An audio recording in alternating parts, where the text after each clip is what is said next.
നമസ്കാരം, ഞാൻ Shruti Raghavan, consultant psychologist. Dyslexia അവയർനെസിന്റെ പാർട്ട് 3ലേക്ക് എല്ലാവർക്കും സ്വാഗതം. പാർട്ട് 1 ആൻഡ് 2 വീഡിയോ ലിങ്ക് ഡിസ്ക്രിപ്ഷനിൽ ചേർത്തേക്കാം. കാണാൻ സാധിച്ചിട്ടില്ലാത്തവർക്ക് ചെക്ക് ചെയ്ത് കാണാവുന്നതാണ്. ഓക്കെ, അപ്പൊ ഇന്ന് നമ്മൾ ഡിസ്കസ് ചെയ്യാനായിട്ട് ഉദ്ദേശിക്കുന്നത് ഡിസ്ലെക്സിയയുടെ കോസസ് അല്ലെങ്കിൽ കാരണങ്ങൾ എന്തൊക്കെയാണെന്ന്. ഡിസ്ലെക്സിയയുടെ കാരണം വളരെ വ്യക്തമായിട്ട് ഇന്നതാണ് എന്ന് ഇതുവരെയും കണ്ടെത്താനായിട്ട് പഠനങ്ങൾക്ക് കഴിഞ്ഞിട്ടില്ല. എന്നിരുന്നാലും ഡിസ്ലെക്സിയയുടെ കാരണങ്ങളായി പറയുന്ന ചിലതിൽ ഒന്നാമത്തെ കാരണം എന്താണെന്ന് ചോദിച്ചു കഴിഞ്ഞാൽ ജെനറ്റിക്സ് തന്നെയാണ്. ഓക്കെ, കുട്ടിയുടെ അച്ഛനോ അമ്മയ്ക്കോ അല്ലെങ്കിൽ ബ്ലഡ് റിലേഷനിലുള്ള വേറെ ആർക്കെങ്കിലുമോ ഡിസ്ലെക്സിയ ഉണ്ട് എന്നുണ്ടെങ്കിൽ കുട്ടിക്ക് ഡിസ്ലെക്സിയ ഡെവലപ്പ് ആകാനായിട്ടുള്ള സാധ്യത അവിടെ കൂടുതലാണ്. അച്ഛനോ അമ്മയ്ക്കോ ആർക്കെങ്കിലും ഡിസ്ലെക്സിയ ഉണ്ട് എന്നുണ്ടെങ്കിൽ 30-50% വരെ കുട്ടിക്കും ഡിസ്ലെക്സിയ ഡെവലപ്പ് ആകാനായിട്ടുള്ള സാധ്യത ഉണ്ട് എന്ന് തന്നെയാണ് പഠനങ്ങൾ കാണിക്കുന്നത്. ഓക്കെ, അപ്പൊ നമ്പർ 1 എന്താണ്? Reason genetics. മറ്റൊരു കാരണം ഫീറ്റൽ സ്റ്റേജിൽ, അതായത് ഗർഭാവസ്ഥയിൽ ഉണ്ടാകുന്ന ഇൻഫെക്ഷൻസ്, അതുപോലെ തന്നെ ടോക്സിക് എക്സ്പോഷേഴ്സ്, ഇതൊക്കെയും പിന്നീട് ഡിസ്ലെക്സിയ ഡെവലപ്പ് ആകാനായിട്ടുള്ള ഒരു സാധ്യതയായിട്ട് പറയുന്നുണ്ട്. അതായത് ഗർഭാവസ്ഥയിലുള്ള ഇൻഫെക്ഷൻസും ടോക്സിക് എക്സ്പോഷറും ഒക്കെ ബ്രെയിനിന്റെ ഡെവലപ്മെന്റിനെയും ഫംഗ്ഷനെയും ഡിസ്ട്രപ്റ്റ് ചെയ്യുന്നു. അതുകൊണ്ട് തന്നെയാണ് അത് പിന്നീട് ഡിസ്ലെക്സിയ ഡെവലപ്പ് ചെയ്യാനായിട്ടുള്ള ഒരു കാരണം ആയേക്കാമെന്ന് നമ്മൾ പറയുന്നത്. മറ്റൊന്ന്, വളരെ നോർമലി തന്നെ ബ്രെയിൻ ഡെവലപ്പ് ആകുന്നതാകാം എന്നും പഠനങ്ങൾ പറയും. നമ്മൾ ഓൾറെഡി പറഞ്ഞു, ഡിസ്ലെക്സിയ എന്ന് പറയുന്നത് ന്യൂറോ ഡൈവേർജന്റ് ആയിട്ടുള്ള ഒരു സംഗതിയാണ്. അതായത് വളരെ ഡിഫറെന്റ് ആയിട്ട് ബ്രെയിൻ ഡെവലപ്പ് ആക്കുകയും ഫംഗ്ഷൻ ചെയ്യുന്നതും കൊണ്ടാണ് നമ്മൾ പറഞ്ഞത്. ഡിസ്ലെക്സിക് ആയിട്ടുള്ള ഇൻഡിവിജ്വൽസിന്റെ ബ്രെയിൻ മേക്കിംഗ് സ്റ്റഡീസുകൾ നമുക്ക് കാണാൻ സാധിക്കുന്നത് വളരെ ഡിഫറെന്റ് ആയിട്ടാണ് അതിന്റെ ബ്രെയിൻ സ്ട്രക്ചറും ഫംഗ്ഷനും കെമിസ്ട്രിയും ഒക്കെ എൻറ്റയർലി ഡിഫറെന്റ് ആയിട്ടാണ് നമുക്ക് കാണാൻ സാധിക്കുന്നത്. അപ്പോൾ ബ്രെയിൻ അങ്ങനെ ഡെവലപ്പ് ആകുന്നത് കൊണ്ടും സ്വാഭാവികമായിട്ട് ഡിഫറെന്റ് ആയിട്ട് ഡെവലപ്പ് ആകുന്നത് കൊണ്ടും ആകാം എന്നും പറയുന്നുണ്ട്. ഓക്കെ, ഇനി ഒരു കുട്ടി ജനിച്ചു കഴിഞ്ഞതിന് ശേഷമുള്ള റിസ്ക് ഫാക്ടേഴ്സ് എന്താണെന്ന് നോക്കിക്കഴിഞ്ഞാൽ, അതായത് അപകട സാധ്യത, ഡിസ്ലെക്സിയ പിന്നീട് ഡെവലപ്പ് ചെയ്യാനായിട്ടുള്ള അപകട സാധ്യതകൾ നമുക്ക് നോക്കുവാണെങ്കിൽ ഒന്നാമതായിട്ട് പറയാൻ പറ്റുന്നത് ഈ എയർ ആൻഡ് വാട്ടർ കൂടി തന്നെ, അതായത് കണ്ടാമിനേറ്റഡ് ആയിട്ടുള്ള എയർ, കണ്ടാമിനേറ്റഡ് ആയിട്ടുള്ള വാട്ടർ, ഓക്കെ, കണ്ടാമിനേറ്റഡ് ആയിട്ടുള്ള സോയിൽ, ഡസ്റ്റ്, ഇതിൽ നിന്നൊക്കെ ടോക്സിക് എക്സ്പോഷേഴ്സ് വരാം. അപ്പം നമ്മളുടെ പഴകിയ വാട്ടർ പൈപ്സ്, വാട്ടർ ടാപ്സ്, പഴകിയ പ്ലംബിംഗ്, ഓക്കെ, ഇതിൽ നിന്നൊക്കെയും അതേപോലെ തന്നെ ചില ടോയ്സ്, ഇതിലൊക്കെ ലെഡ്, ടോക്സിക് മാംഗനീസിന്റെ ഒക്കെ എന്താ പറയാ സാന്നിധ്യമുണ്ട്. അപ്പൊ ഇതൊക്കെ കുട്ടികളിലേക്ക് എത്തിക്കഴിഞ്ഞു കഴിഞ്ഞാൽ, ഈ ഒരു രീതിയിലുള്ള എക്സ്പോഷർ ഒക്കെ കിട്ടിക്കഴിഞ്ഞു കഴിഞ്ഞാൽ, ടോക്സിക് എക്സ്പോഷർ കിട്ടിക്കഴിഞ്ഞു കഴിഞ്ഞാൽ പിന്നീട് അത് ഡിസ്ലെക്സിയ ഡെവലപ്പ് ആകാനുള്ള സാധ്യത അവിടെ ഉണ്ട്. അതേപോലെ നിക്കോട്ടിൻ എന്ന് പറയുന്ന ടോക്സിക് സബ്സ്റ്റൻസിനോട് എക്സ്പോഷർ വരുവാണെങ്കിൽ അതും ഒരു കാരണമായിട്ട്, ഒരു റിസ്ക് ഫാക്ടറായിട്ട് നമുക്ക് പറയാവുന്നതാണ്.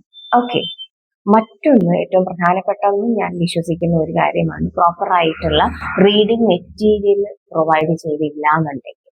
ഓക്കെ, നമ്മളുടെ ബ്രെയിൻ എന്ത് കാര്യമായാലും ത്രൂ എക്സ്പോഷർ ആണ് അത് ഡെവലപ്പ് ആയി വരുന്നത്.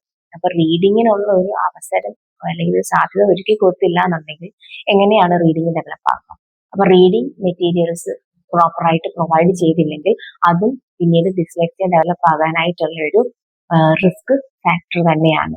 മറ്റൊന്ന്, കുട്ടിക്ക് പ്രോപ്പർ ആയിട്ടുള്ള സപ്പോർട്ടീവ് ആയിട്ടുള്ള ലേണിംഗ് എൻവയോൺമെന്റ് കിട്ടിയില്ല എന്നുണ്ടെങ്കിൽ അതും പിന്നീട് ഡിസ്ലെക്സിയ ഡെവലപ്പ് ആകാനായിട്ടുള്ള ഒരു റിസ്ക് ഫാക്ടറാണ്. അപ്പൊ ഈ 3 കാര്യങ്ങളാണ് റിസ്ക് ഫാക്ടേഴ്സിൽ അപകട സാധ്യതയായിട്ട് നമുക്ക് പറയാനായിട്ട് സാധിക്കുന്നത്.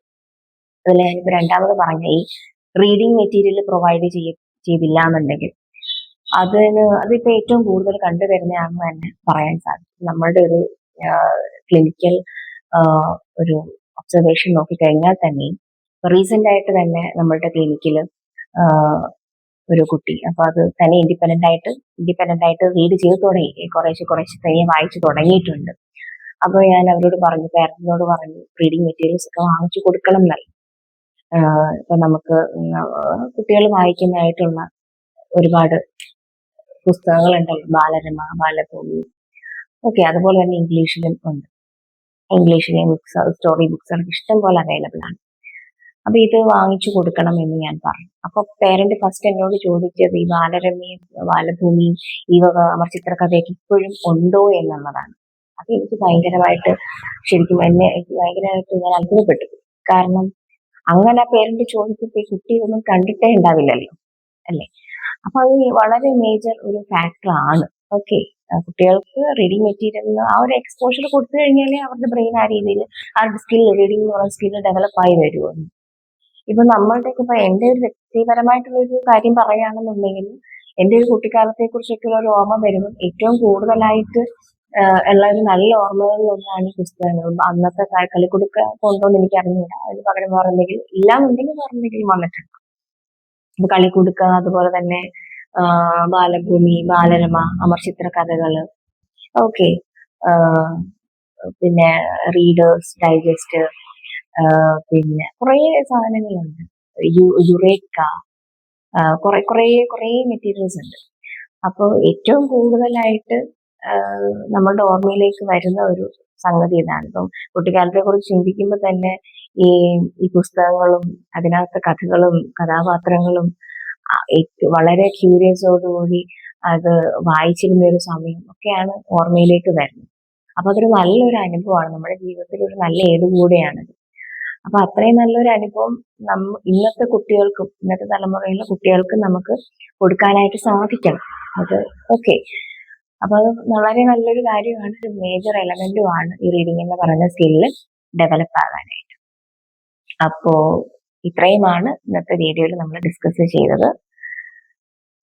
കാരണങ്ങൾ, 3 കാരണങ്ങൾ പറഞ്ഞു ഡിസ്ലെക്സിയ ഡെവലപ്പ് ആകാനായിട്ടുള്ള. അതുപോലെ തന്നെ 3 risk factors later dyslexia develop ആകാനായിട്ട് സാധ്യതയുള്ള അപകട സാധ്യത, 3 അപകട സാധ്യത. ഇത്രയാണ് നമ്മൾ ഡിസ്കസ് ചെയ്തത്. ഓക്കെ, അപ്പോ ശ്രദ്ധയോടുകൂടി സ്കിപ്പ് ചെയ്യാതെ വീഡിയോ പൂർണ്ണമായിട്ടും കേൾക്കുക, മനസ്സിലാക്കുക, മറ്റുള്ളവരിലേക്ക് അത് പങ്കിടുക, ലൈക്ക് ചെയ്യുക, സംശയങ്ങൾ കമന്റ് ചെയ്യാം, സജഷൻസ് കമന്റ് ചെയ്യാം.